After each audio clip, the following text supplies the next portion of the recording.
Hi everyone, and welcome to another episode of the Product Coalition podcast series, where today I'm really excited to be joined by Iulia Porneala, who's joining me from Product Management Festival. Welcome, Iulia. Great to have you on the podcast. Looking forward to chatting through trends and benchmarks in product management. I'm looking forward to learning a few things as we go through on the sort of a bit of a state of the industry, I suppose. Now, for those listening in, this is a remote recorded podcast session, so apologies if we get some dropouts in the audio, or the audio quality isn't what you're used to.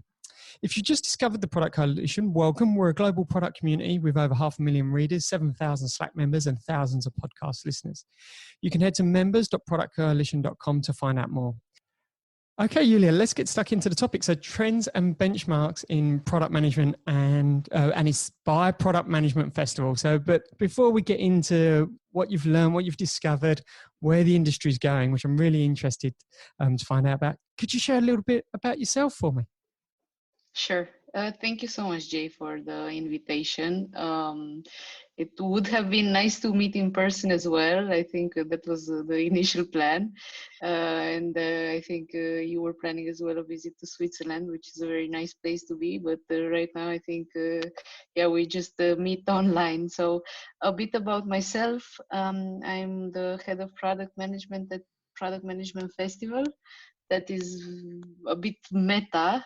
Why I call myself that and why we call ourselves that, because we have other product managers, is because we decided the best way to actually build even a conference is to approach it as a product. So we actually approach all our initiatives as products. We are a team of product managers from software industries, so we have a lot of experience there, and it's really actually very fun to transition from software to conferences, and in this case, data reports.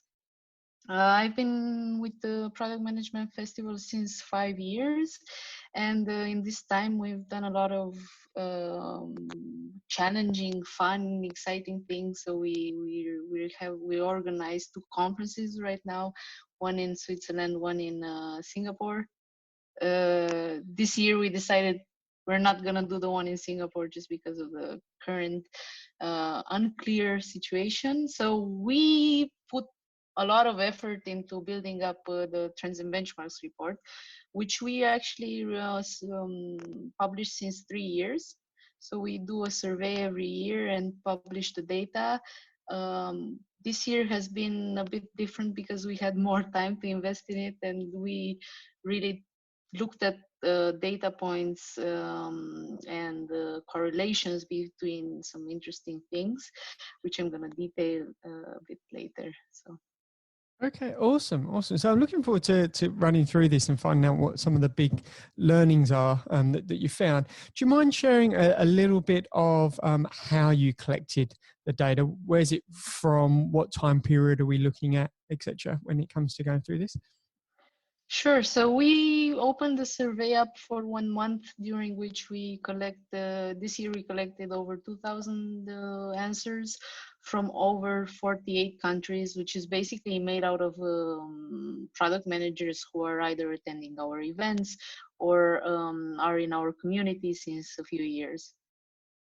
Okay, awesome. So let's go into some of the learnings. What has 2020 taught us? That, well, it's taught us all a lot, I think. There's many lessons been learned that none of us had on our roadmaps. But what is the report showing us as an industry? So when you're saying that, I think one of the regrets I have is the fact that I would have liked to ask a lot of questions about how are people dealing right now with the current situation, especially like how are you managing like remote working, and how are you managing maybe your mental state. So I think those are great questions which we're going to ask in the next year's report, because I think, to your point, there have been probably the most learnings ever, not only in product, in this time period. So really interesting as well, like the Twitter announcement where they're saying that you can work from home forever. All of a sudden, all of this is possible. Yeah. So yeah, just coming back to the report, I think there's there are a lot of things which we've learned across the year, but I think I'm gonna just refer to one which made the most sense to me, which I found actually very encouraging, which is the perceival of product management. So we're running this report since 3 years now, and from year to year, we realize that actually inside companies, inside the organization, product management is more and more perceived as being valuable, because there has always been this issue coming often maybe from engineering or sales, where people have been saying to product managers, hey, what are you actually doing? What, like, we are the engineers, we're building the product, we are the sales, we are the selling the product. So unfortunately, product managers have very often been in a position where inside the companies they were working for, they weren't being appreciated at the real value. And it's very clear that product-led organizations are actually the most successful at this time. So for me, it's really encouraging to see that the product management has started to be valued more and more organizations are actually trying to become product led and have product management at the center. Yeah. So that's for me the most interesting one. Okay, so product management is now more valuable in more businesses than ever before. What do you think are some of the reasons that are driving that in a positive direction that we want to see? So I think it's basically a combination of the world is changing, the users are changing, the user expectations are changing, especially when it comes maybe to software or hardware products. It's like users have now alternatives, so they can actually go and choose something they like more. Maybe in the past it was different. So then kind of that produces inside, there's of course the digitalization trend, this kind of produces inside the organization this like, oh, we can't just build whatever we want and people will buy whatever we build. We have to actually look at users and build a product which people love and is actually easy to use. Otherwise, there will be a startup coming up which is gonna take our business. So I think it started from there, and then probably they're looking at successful organizations like let's see, Google, which is a product-led organization. So they say, okay, maybe if they're doing this, maybe this is the right thing to do, and that's where it all starts, and that's how they perceive the value of it. Great. So could you tell me a little bit about the day-to-day top challenges that product managers are facing that you found from within this report? When we asked this question, we try to be mindful of the fact that not all organizations are the same. So we are using this criteria to cluster them based on a McKinsey study, and there are basically 4 types of organization we look at, which are called chaotic, startup, agile, bureaucratic.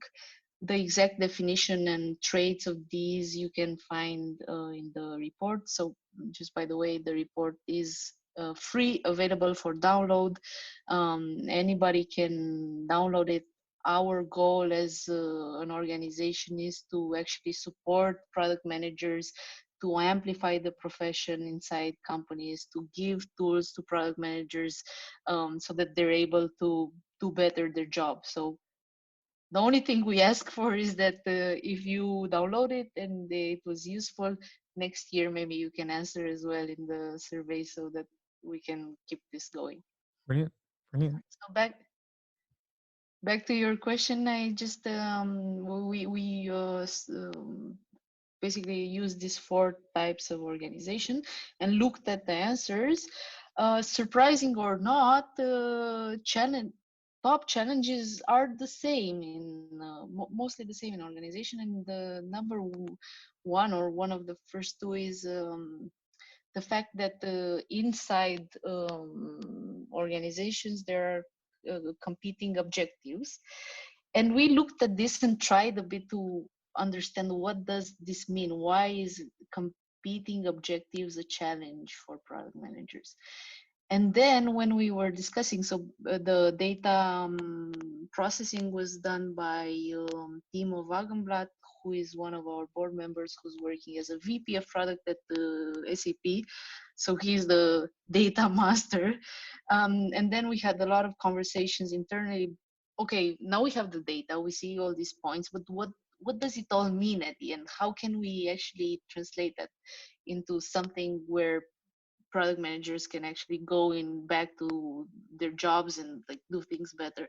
For us, the this one was a bit if you think about it, it's kind of in the definition of product management, to have competing objectives, because you're in the middle of different departments, different people.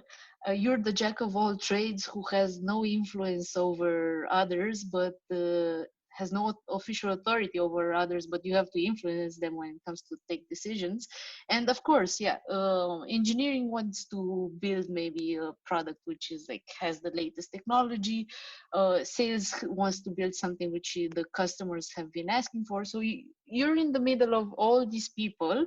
So it's kind of the definition of your job. You will always be there. But if you take a positive approach to it, I think you can actually conclude that being in the middle of these people and having to speak with all of them, and hopefully over time gaining their trust and respect for the job you're doing, you can actually lead them together in the same direction. So yeah, this one is a bit of the challenge which you have to accept and try to make the best out of it.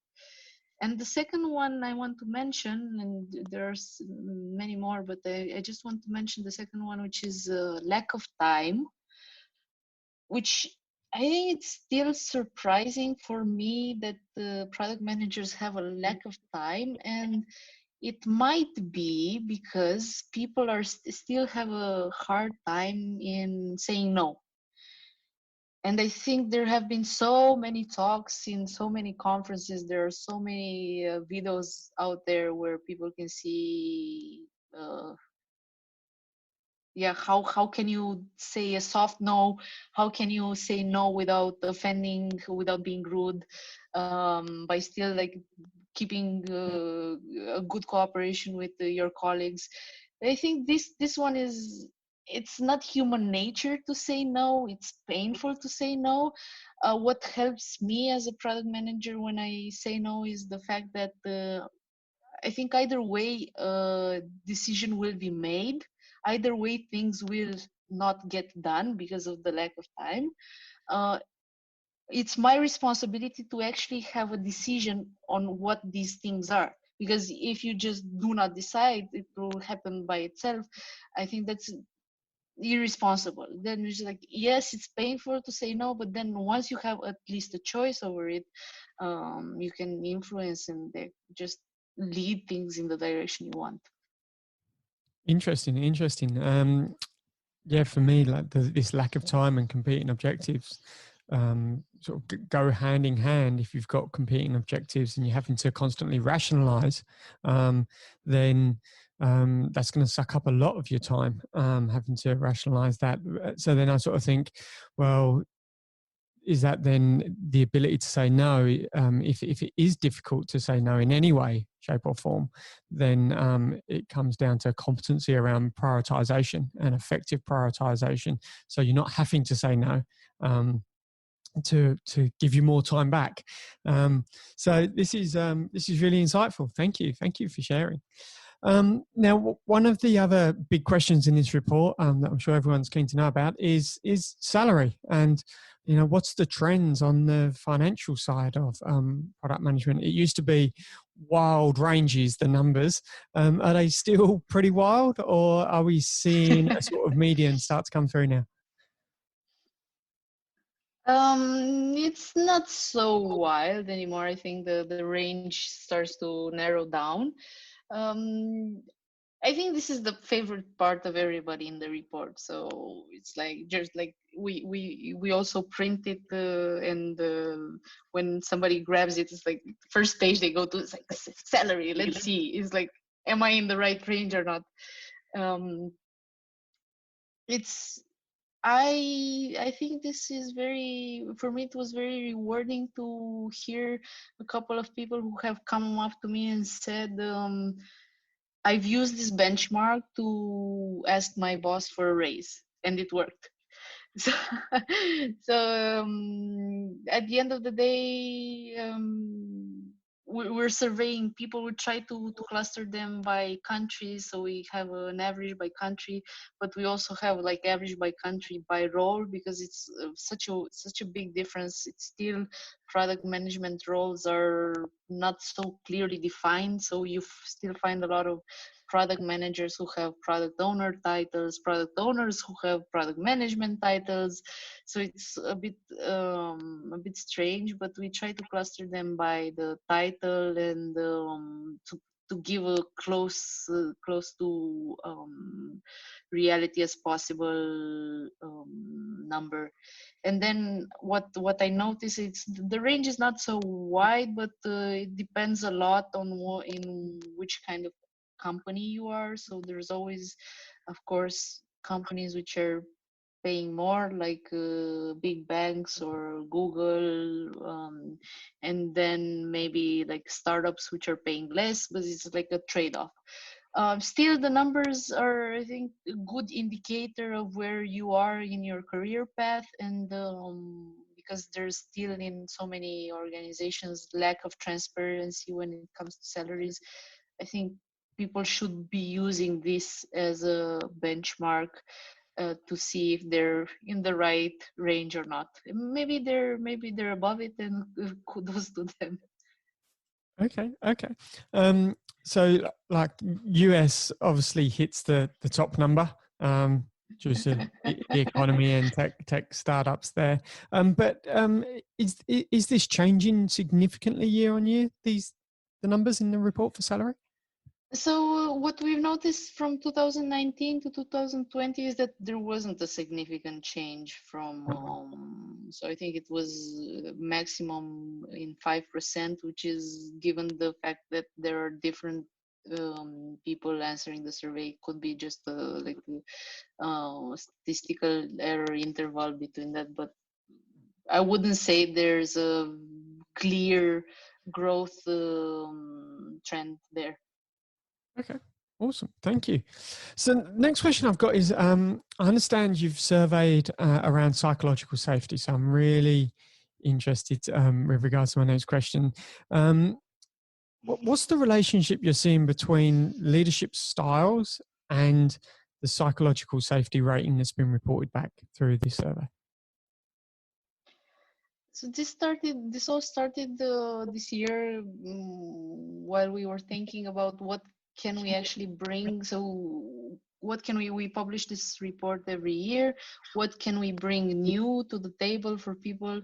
Of course, there's a lot of value in seeing the trends from year to year, but we decided that maybe we should focus a bit on the leadership side, and also on the psychological safety side, which is such an important topic, and I think it's under discussed at this moment, because at the end of the day we are human beings. There's a humanitarian side to our job, so we should really strive to make the places we work safe and comfortable, so that we are able as human beings, first of all, to feel good, so that we are doing our job in a good way, and that we're building successful products. I think it's no surprise that there's a clear, maybe nobody has said it out loud until now, but there's a clear connection, a clear relationship between psychological safety, the leadership styles of the product leaders or managers, and your willingness to look for one's willingness to look for another job. We use the different types of leadership styles when we surveyed. They're all accessible in the report. The least liked one is the coercive one, which is the kind of boss which is like very directive, says you have to do what I tell you. As we know, product managers are very smart people who know better what to do and how to work on their product. So of course, this is not an ideal situation. We've seen that the most loved, appreciated styles of leadership are the servant one. So it's a kind of a mix between servant, affiliative, and democratic. So servant meaning that your leader is there to support you, so to serve you, to help you succeed in your role. The affiliative is basically an orientation towards people, and the democratic, of course, taking always your opinion into consideration. And as I've mentioned before, when people don't feel psychologically safe, they will be starting to look for other jobs. And now I just want to address product leaders out there. We speak with so many of them. It's really challenging because product management is a relatively new profession. It's challenging to find good product managers, but more challenging sometimes is to actually keep them in the role. So, and I think a lot of people are forgetting about this. Like once you hire a talented person, it's like, okay, solve the issues here, but you're not nurturing, you're not like making sure that this person is staying on board, and then the cost of change will actually be higher. So our encouragement, because a lot of product leaders are downloading the report, start to work on yourself, start to work on your leadership style. There are so many trainings out there. There are programs, there are books. I mean, you can do anything. Just try to improve yourself. And I think once you get there, of course, people will want to stay in your team, will still want to continue collaborating with you. And yeah, that will ultimately, if you have the good people, you have a good leadership, ultimately it will lead to product success and to organization success. So it's like full circle. Awesome, awesome. It's great to see the science backing up that there's direct correlation between people having their jobs and not going to look to leave, and servant and democratic leadership as the rationale for that.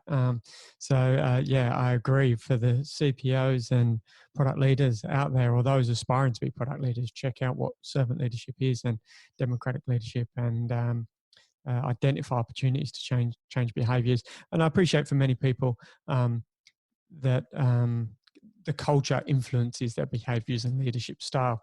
Quite often after a year or two in a job as well, you sort of tend to conform quite easily more to the culture of an organisation. So I think it's always good for people to sort of refresh their style and go back to basics.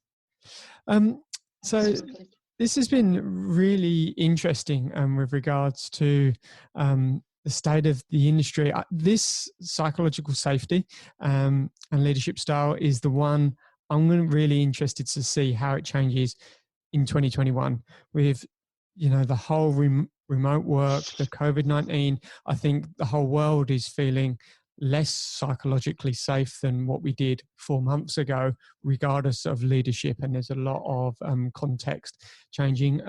We're recording this on June the 3rd. So for those in America, safety there right now is front of mind. And I'd say above and beyond the importance of a job right now is they're just keeping themselves safe and their families safe. So I'm really keen to see what 2020 goes down in history when you release this report in 2021. I look forward to certainly participating and contributing to it.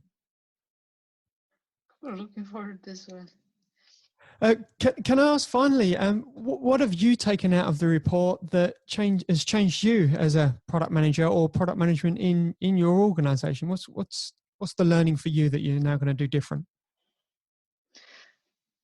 I think this it's a lot about leadership as well, because I have my own team of product managers.